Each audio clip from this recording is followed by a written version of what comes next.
কোথায় যাচ্ছ? আমার নাম অয়ন, আমাকে ওই বার্থডে পার্টিতে ইনভাইট করা হয়েছে। বন্ধুরা শুনছো এই গরিব ভিখারিটার কথা? ও বলছে ওকে নাকি ভট্টাচার্য বাবুর জন্মদিনের পার্টিতে ইনভাইট করা হয়েছে।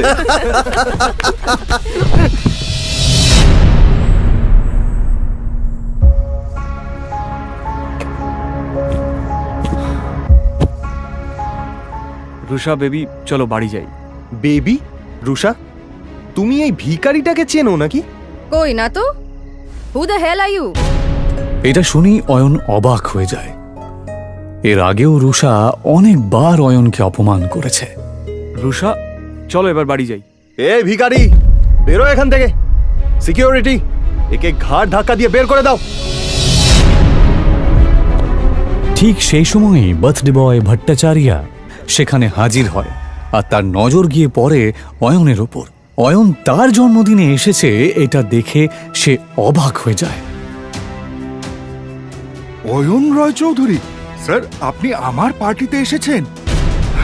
আমার তো বিশ্বাসই হচ্ছে না। আপনি আমার পার্টিতে এসেছেন, আমি তো ধন্য হয়ে গেলাম sir. Please please please please please please আসুন স্যার, প্লিজ আসুন। এই দৃশ্যটা দেখা মাত্রই রুষা আর বাকি সবার মাথা খারাপ হয়ে যায়, কিন্তু অয়ন কোনো কথা না বাড়িয়ে ওখান থেকে চুপচাপ বেরিয়ে যায়। বাইরে গিয়ে সে রুষার জন্য অপেক্ষা করতে থাকে। পার্টি শেষ হওয়ার পরে রুষা যখন বেরোয় সে পুরো মাতাল। Sorry sorry.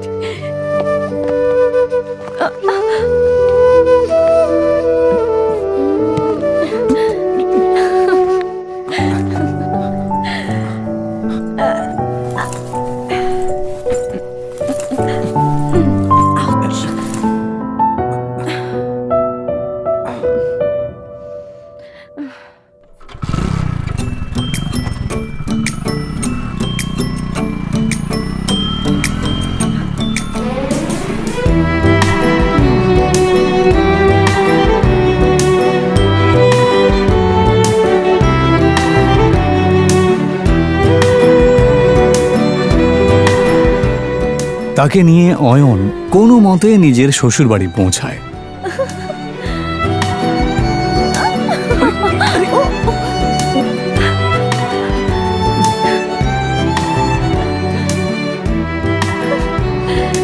অয়ন শ্বশুরবাড়িতেই ঘর জামাই হয়ে থাকত, আর এই বিষয়টা নিয়ে সবাই ঠাট্টা করত।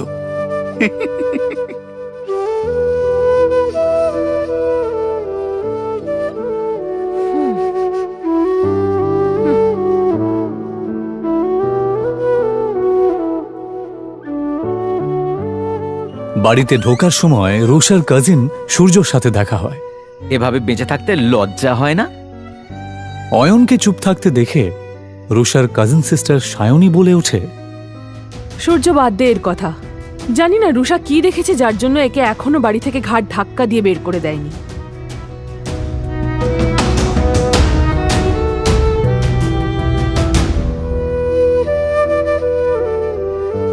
অয়ন প্রায় প্রত্যেক দিনই শ্বশুর বাড়িতে এই ধরনের কথা শুনত।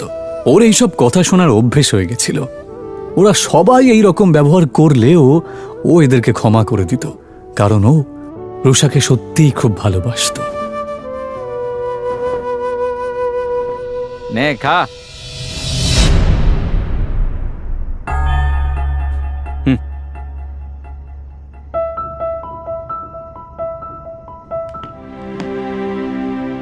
ভিখারি কুত্তা কোথাকার।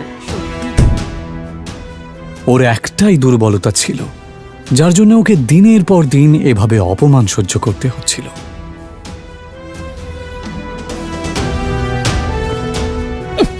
আমাকে নিয়ে যত ঠাট্টা করার করে নাও, যেদিন তোমরা আমার সত্যিটা জানতে পারবে সেদিন তোমাদের মাথা খারাপ হয়ে যাবে। অয়ন আসলে কে সেটা কেউই জানতো না, তবে কেন জানি না অয়ন নিজেও কাউকে কিছু বলতে চাইতো না।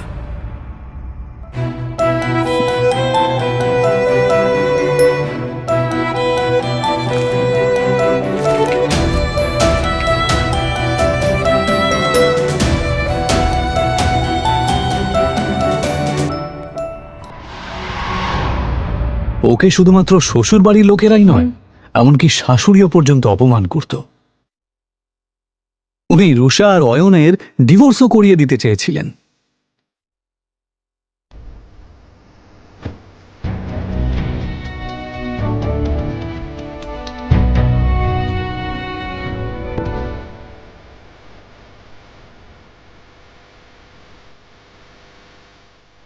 অয়ন, আমি এখন হোটেলে একজনের সাথে দেখা করতে যাচ্ছি। তুমি কিন্তু কাউকে বলবে না যে তুমি আমার স্বামী, বুঝেছো? কিন্তু রুষা, অয়ন, তুমি ভালো করেই জানো যে ভেতরে যারা আছেন তারা কত বড় লোক। ওরা যদি জানতে পারেন যে আমার স্বামী একজন গরিব কাঙ্গাল, তাহলে আমি কাউকে মুখ দেখাতে পারবো না। অয়ন নিজের স্ত্রী রুষার কথা শুনে চুপ করে যায়। এটা প্রথমবার নয় যখন রুষা তার দরিদ্র স্বামীকে অপমান করছে। এর আগেও অয়নকে অনেকবার সে অপমান করেছে। রুষার বাড়ির লোক অয়নের সাথে একটা কুকুরের থেকেও খারাপ আচরণ করত, কিন্তু অয়ন কারোর কথায় মন খারাপ করত না, কারণ সে তার স্ত্রী রুষাকে পাগলের মতো ভালোবাসত। আজ রুষা তার ছোটবেলার বন্ধু রূপালী এবং আরও কিছু বড়লোক বন্ধুদের সাথে হোটেলে দেখা করতে যাবার সময় অয়নকে সচেতন করছিল। অয়ন, শেষবারের মতো বলছি, ভেতরে গিয়ে কোনো সিন ক্রিয়েট করবে না। ঠিক আছে, তুমি যা বলবে। হোটেলের ভেতরে বড়লোক বাবার বখাটে সন্তান প্রেম সেন, রাজ বোস এবং পারাস আগরওয়াল বসেছিল। আসলে তারা রূপালীর বন্ধু হলেও রুষাকে দেখার পর এবং তার রূপ দেখার পর অবাক হয়ে যায়। এটা কে রূপালী? এত সুন্দর দেখতে। ও ও আমার বেস্ট ফ্রেন্ড রুষা। অয়নের জামা কাপড় দেখে নাক মুখ মেকিয়ে পারাস জিজ্ঞেস করে, আরে সুন্দরীর সাথে বাঁদরটা কে রে? আর ঠিক তখনই অয়ন বলে ওঠে, নমস্কার, আমার নাম অয়ন। আরে হ্যাঁ, মনে পড়েছে, রুষা সিংহ। তার মানে আপনি অয়ন, যার সাথে রুষার বাবা সিদ্ধার্থ সিংহ ওনার মেয়ের বিয়ে দিয়েছেন। কি ঠিক বললাম তো রুষা? প্রেম আর পারাস যেই বুঝতে পারে যে এই গরিব লোকটা আসলে এই সুন্দরী মেয়েটার স্বামী, তখন রুষাও তাদের সাথে আর ফ্লার্ট করতে পারে না। কিন্তু তারপর তারা তিনজনে মিলে অয়নের দারিদ্রতা নিয়ে ঠাট্টা করতে থাকে। আচ্ছা অয়ন দাদা, আমি শুনেছি আপনি নাকি একটা ব্যাংকে চাকরি করেন। তা কত টাকা স্যালারি পান? এই তিনটে ছেলে সমানে অয়নকে অপমান করছিল আর হাসছিল। ওই 12,000 মতো পাই। কত বললেন? 12,000। কখনো কখনো বোনাস পেলে 15,000 মতো হয়ে যায়। ভালোই স্যালারি পান আপনি। আমার জুয়েলারি অ্যাকাউন্টেন্টের স্যালারির অর্ধেক, তবুও আজকালকার দিনে এটাই অনেক। আচ্ছা পারাস, যদি তোর স্টোরে কোনো স্টাফের দরকার পড়ে তাহলে অবশ্যই অয়ন দাদাকে বলিস। ওনাকে দেখে কর্মঠ মনে হচ্ছে, আর আশা করি ওনার কাজ তোর ভালোই লাগবে। হ্যাঁ হ্যাঁ, নিশ্চয়ই প্রেম, নিশ্চয়ই। 20-25 টাকার চাকরি তো আমি ওনাকে দিতেই পারি।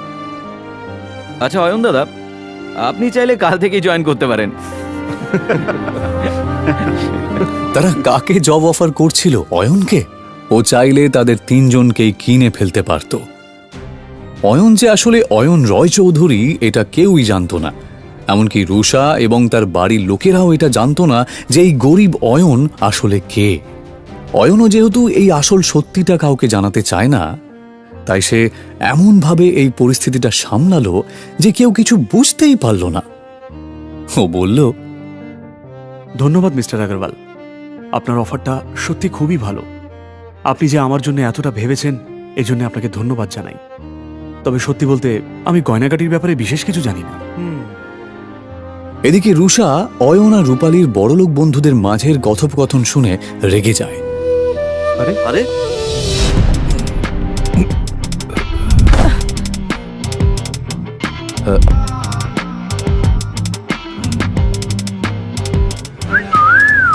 ওই লোকটার মুখ থেকে প্রচন্ড পরিমাণে মদের গন্ধ বেরোচ্ছিল।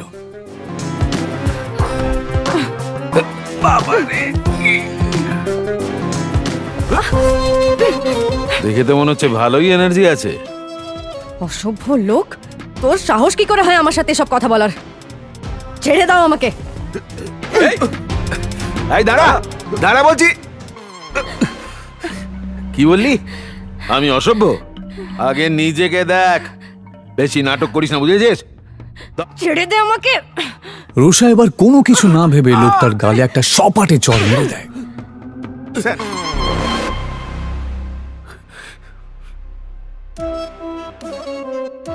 চরের প্রতিশোধ কি করে নিতে হয় আমি তোকে দেখাচ্ছি।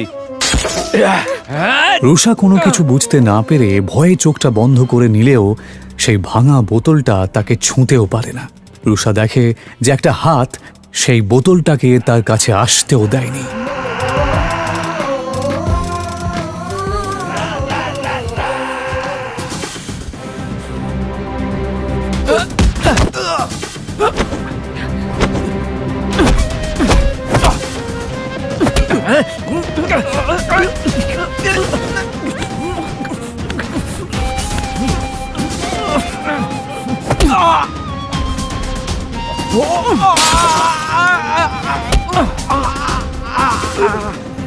নেশার চোটে তোর মাথা খারাপ হয়ে গেছে।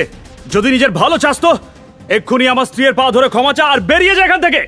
অনেক বড় ভুল করেছিস তুই আমার গায়ে হাত তুলে। এবার তুই দেখ এই নেশায় আমি কি করি।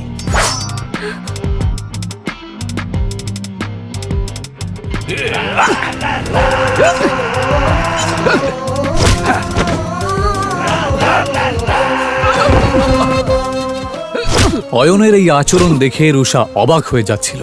সে বেচারি কিছুতেই এটা দেখে বিশ্বাস করতে পারছিল না। প্রেম সেন এবং রাজ বেদিও চিৎকারের আওয়াজ শুনে সেখানে দৌড়ে আসে। এই অসভ্য মাতালটা আমাকে একা পেয়ে আমার উপর জোর খাটানোর চেষ্টা করছিল। এটা শুনে প্রেম সেন রেগে যাবার ভান করে, কারণ ও রুষার মন জয় করতে চাইছিল। আর এই জন্যই সে পুরো বিষয়টা সামলানোর দায়িত্ব নিয়ে নেয়। আর নেবে নাই বা কেন? এই প্রাইড হোটেল তাদেরই পারিবারিক ব্যবসার অংশ যে। তোর সাহস কি করে হয় রুষার সাথে এরকম আচরণ করার? অসভ্য লোক কোথাকারে! লোকটাকে একটু বেশিই মারছে। একটা জিনিস তো পরিষ্কার যে এই লোকটা শুধুমাত্র একজন মাতাল নয়। প্রেম সেন আর রাজ বোস কিছুতেই থামছিল না, আর তার জন্যই অয়ন তাদেরকে থামানোর জন্য বলে, ব্যাস অনেক হয়েছে, ওর শাস্তিও পেয়ে গেছে। এইভাবে মারতে থাকলে ও মরে যাবে তো। আরে অয়ন দাদা, আপনি এত ভয় পাচ্ছেন কেন? আমি এই হোটেলের মালিক, তাই এই ব্যাপারটার এখানেই মিটমাট হয়ে যাবে। একটা বোকা ভীতু লোক। অয়নের ওপর রুষার প্রচন্ড রাগ হচ্ছিল। রুষা প্রেম সেন আর রাজ বেদির দিকে তাকিয়ে বলল, এবার বাদ দাও, ছেড়ে দাও ওকে। ও অয়ন দাদা, আপনি দেখছি বেশ ভীতু। আমাদের সঙ্গে থাকুন, তাহলে একটু সাহসী হয়ে যাবেন। কথাটা অয়নকে খোঁচা মেরেই বলা হলো, যদিও এসব শোনার পরেও অয়ন চুপ করেই থাকে। ইতিমধ্যেই কয়েকজন গুন্ডা সেখানে ঢোকে, আর প্রেম সেন গুন্ডাদেরকে ভেতরে আসতে দেখে। মনে হচ্ছে এই মোটা ষাঁড়ের গায়ে গন্ডারের চামড়া লাগানো। এত মার খাওয়ার পরেও ব্যাটার শিক্ষা হয়নি। কোনো ব্যাপার না, এদের ব্যবস্থা আমি করছি।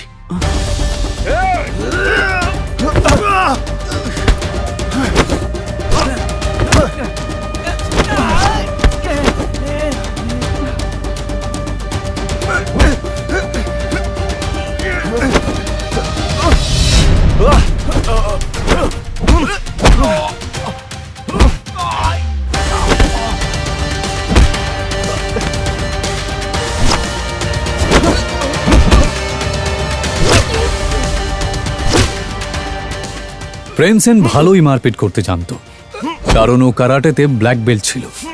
এক এক করে প্রেম সেন গজেন্দ্রের সমস্ত সাঙ্গপাঙ্গকে মাটিতে মিশিয়ে দেয়। তোরা হচ্ছিস গুন্ডার নামে কলঙ্ক, বুঝলি? ফাটিয়ে দিয়েছিস ভাই, তোর কোনো জবাব নেই। আমার মনে হয় না ওরা আর উঠতে পারবে বলে। মিস রুষা আর রূপালী, তোমরা ঠিক আছো? প্রেমের প্রশ্নটা শুনে রুষা আর রূপালী তাদের ঘাড় নাড়ল। প্রেম আসলে এসব করছিল রুষার নজর কাড়ার জন্য। যদিও রুষার নজর তখন তার স্বামী অয়নের দিকেই ছিল, সেই অয়ন যে চুপচাপ বসে গুন্ডাদের দিকে তাকিয়েছিল। প্রেম সেন আরও ক্ষিপ্ত হয়ে যায়। ভাই, এবার এদেরকে নিয়ে কি করবি? কাউকে ডাকবো নাকি এদের ব্যবস্থা করার জন্য? আরে তার দরকার পড়বে না, আমার স্টাফ দেখে নেবে। চলো তোমরা বাইরে চলো। পারাস আসলে একটু বাড়তি কথা বলছিল। যদিও সেরকম কিছু করার ক্ষমতা ওর ছিলই না।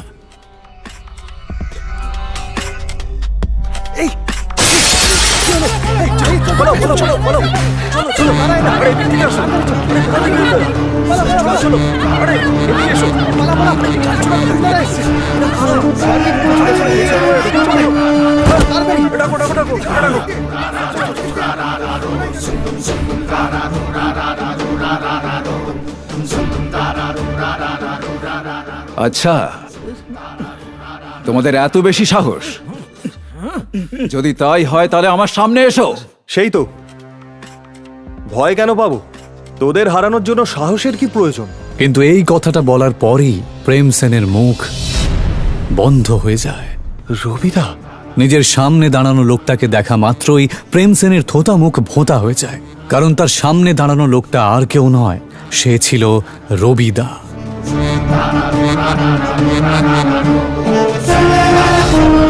তাদের সবার লাল চোখ দেখে এটা বোঝা যাচ্ছিল যে তারা এখানে প্রেম এবং বাকি সবাইকে শেষ করতেই এসেছে।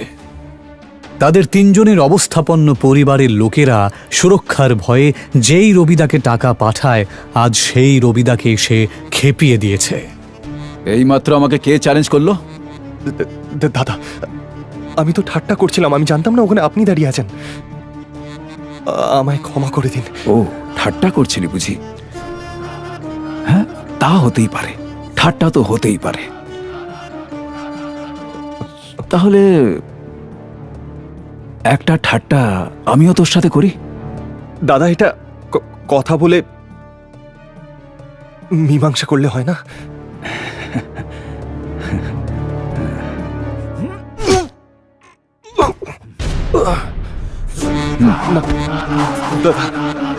দাদা, ক্ষমা করে দিন। কি, কেমন লাগলো আমার ঠাট্টাটা? এদিকে কারাটেতে ব্ল্যাক বেল্ট পাওয়া প্রেম মেঝেতে শুয়ে নিজের বুকে হাত দিয়ে জোরে চিৎকার করতে লাগলো। পারস আর রাজ এটা দেখে অবাক হয়ে যাচ্ছিল। এসব দেখে ওরাও রবিদার পায়ে পড়ে প্রাণ ভিক্ষা চায়। হাসবি না দাদা।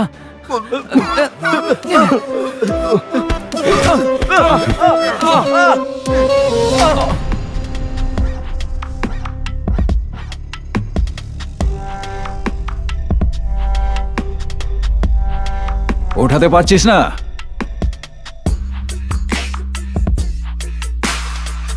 প্লে কর, মার। সবাই এবার চিৎকার করে কাঁদতে লাগে। এইসব দেখে রূপালী আর রুষা ঘাবড়ে যায়। তারা দুজনেই কিছু বুঝতে না পারলেও রূপালী আর রুষা এটা ভালো করেই বুঝতে পারছিল যে এই ছেলেগুলোর জন্যে ওরা অনেক বড় একটা বিপদের মধ্যে পড়েছে। রবিদা নিজের চোখের সামনে এইরকম একটা নাটক দেখে খুব আনন্দ পাচ্ছিল। আমি এটা জানতাম যে ওই মোটা লোকটা শুধুমাত্র একজন মাতাল নয়, কিন্তু এটা আমি দুঃস্বপ্নেও ভাবিনি যে ওই মোটা লোকটা রবির পরিচিত। যাকে রুষাকে যতক্ষণ না কেউ কিছু করছে, আমি এসবের মধ্যে নাক গলাবো না। রবিদা বাকি তিনজনের দিকে না তাকিয়ে শুধুমাত্র এই বড়লোক বাবা মার বেকার তিন সন্তানকে মার খেতে দেখতে থাকে। এক মিনিট, এই শোন। হ্যাঁ দাদা। আগের হাত পা ভাঙবি, তারপরেও যদি এর মুখ বন্ধ না হয়। থামুন থামুন, এবার থামুন, অনেক হয়েছে। রুষা এই কথাটা বলা মাত্রই রবিদা আওয়াজটা যেই দিক থেকে আসছে সেই দিকে তাকায়। তারপর অয়ন রয় চৌধুরী। হতবাক হয়ে যায় সে নিজের চোখকে বিশ্বাসই করতে পারছিল না। সবাই চল এখান থেকে। রবিদার এই কথা শুনে সবাই অবাক হয়ে যায়। হঠাৎ অয়নকে দেখে রবিদা এভাবে পালিয়ে যায় কেন? রবিদা কি এর আগেও অয়নের মুখোমুখি হয়েছে? সে কি ওকে চেনে?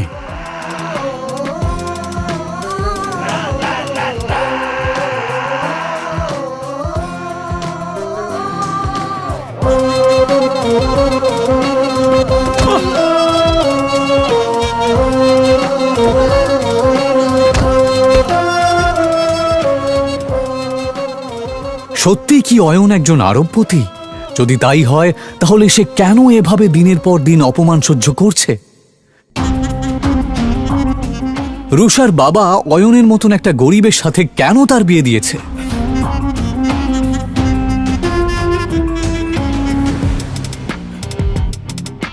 আহ!